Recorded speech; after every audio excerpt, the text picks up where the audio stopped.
Oke, Oke, halo teman-teman semua, gimana kabar kalian? Saya harap kalian semua baik-baik aja. Pada kesempatan kali ini, izinkan saya memperkenalkan diri saya terlebih dahulu. Nama saya Muhammad Rifki Fajar Adi Putra, yang bisa kalian panggil Rifki. Pada pertemuan pertama perdana kali ini, dalam pelajaran administrasi infrastruktur jaringan, kita akan belajar terlebih dahulu mengenai sistem bilangan. Kenapa sih kita harus belajar sistem bilangan? Kenapa nggak yang lain dulu? Nah, oke. Jadi pertama, saya akan menjelaskan dulu tujuan pembelajaran kita pada hari ini. Selain kalian memahami konsep dasar, terus kalian bisa melakukan konservasi bilangan dari satu bilangan basis satu ke basis lainnya. Nah, sistem bilangan ini juga itu merupakan konsep yang penting sebelum kalian menginjak ke eh, materi jaringan lainnya, ya. Seperti contohnya pemahaman IP address. Nah, itu butuh pemahaman tentang sistem bilangan seperti itu. Nah, sebelum masuk ke pembahasan, bagaimana sih perangkat-perangkat ini itu memahami instruksi kita, ya, kayak laptop, router, PC. Nah, seperti itu. Kok mereka tuh bisa tahu gitu loh dengan apa yang kita instruksikan ke mereka. Nah, singkatnya tuh gini, mereka bisa mengerti instruksi yang kita berikan karena telah melalui proses penerjemahan secara sistematis di balik layar sehingga eh, instruksi tersebut berubah menjadi bahasa mesin yang kita sebut sebagai biner atau logika biner yang terdiri dari 0 dan 1. Nah, dari bilangan atau bahasa mesin tersebut itu dirubah menjadi sinyal listrik, ya, yang kemudian bisa dijalankan oleh komputer. Nah, seperti itu. Nah, kemudian kita masuk ke pengertian dahulu. Nah, sebelum kita belajar sesuatu, alangkah baiknya kita tahu definisi dari yang kita pelajari. Sistem bilangan menurut beberapa sumber secara umum itu simpelnya adalah sistem bilangan itu sebuah kumpulan dari simbol yang menjelaskan ulang angka, ya, sebuah bilangan.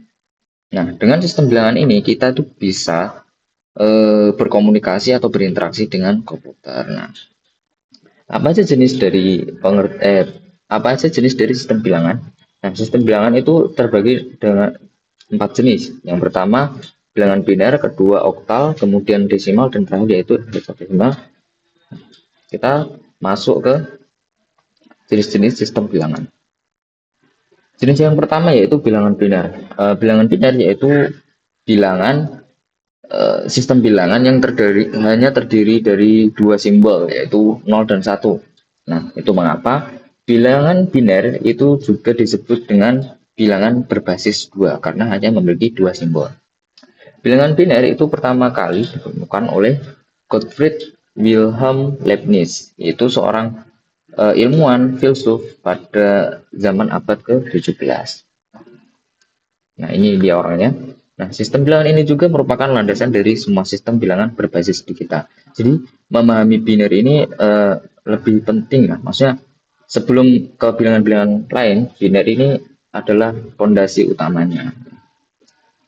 Nah, prinsip bilangan biner itu hanya memiliki dua simbol. Yang pertama 0 dan 1. Nah, digit pada bilangan biner disebut dengan binary digit atau yang disingkat dengan bit, ya. Kemudian yang jenis berikutnya yaitu bilangan oktal.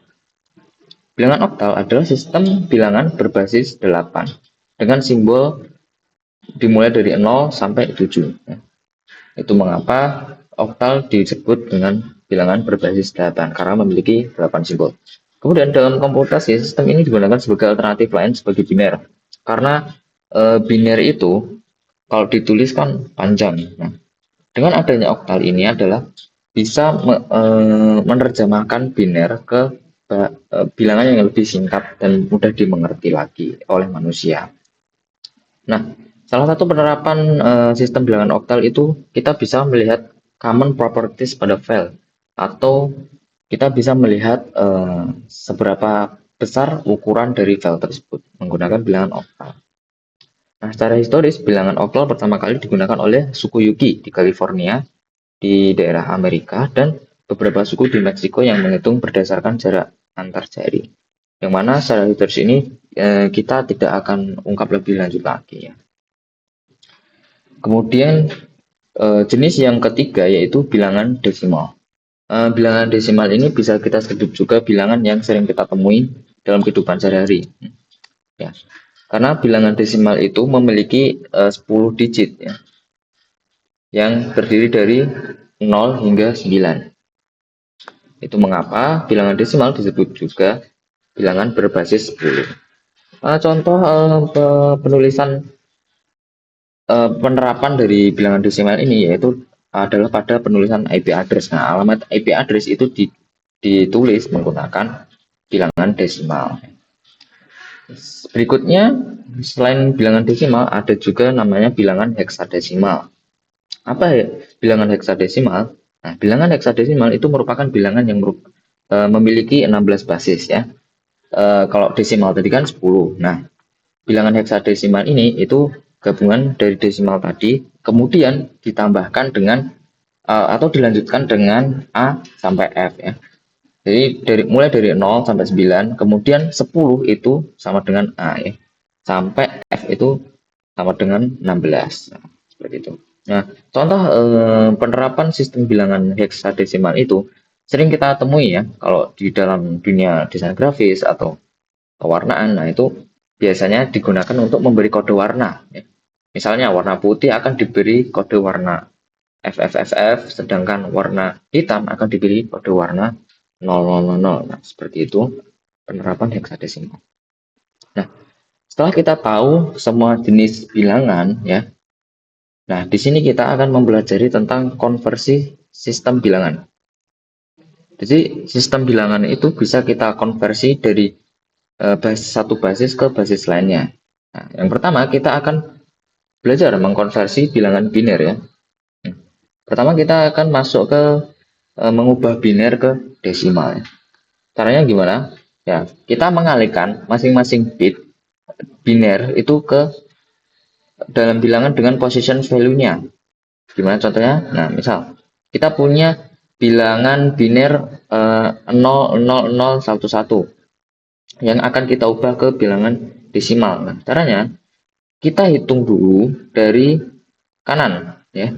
Dan kita pisah bitnya ini menjadi satu.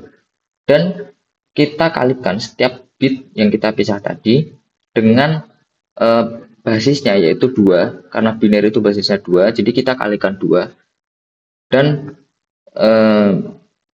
basisnya ini kita pangkatkan gitu. Oke. Kalau dari kanan itu kita pangkatkan dari 0, kemudian seterusnya ke kiri itu nambah pangkatnya.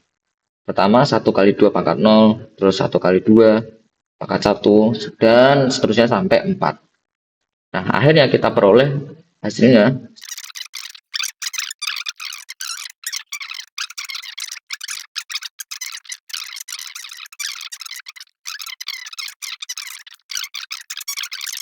Nah, untuk menguji nih pemahaman kalian, di sini saya akan memberikan latihan. Di sini terdapat 15 soal di gambar ini. Nah, kalian hanya perlu pilih 5 saja dari soal yang ada di gambar. Bebas kalian mau pilih yang mana. Mau pilih dari 5 bawah atau 5 atas, terserah. Yang penting kalian kerjakan dalam beserta caranya. Boleh dalam bentuk PDF, Word, atau kalian boleh tulis tangan. Nah, kalau tulis tangan kalian bisa scan kemudian ubah ke PDF ya kalau tulis tangan seperti itu. Kemudian kalian submit di Google Drive kelas maksimal ini tanggal 29 pukul 7 ya. Tidak ada alasan apapun dalam mengumpulkan jika terlambat ya. Jika sudah melebihi deadline, maka akan tertutup otomatis. Dan jangan lupa beri nama di file tersebut dengan format nama, kemudian deadline dan nomor absennya. Seperti itu.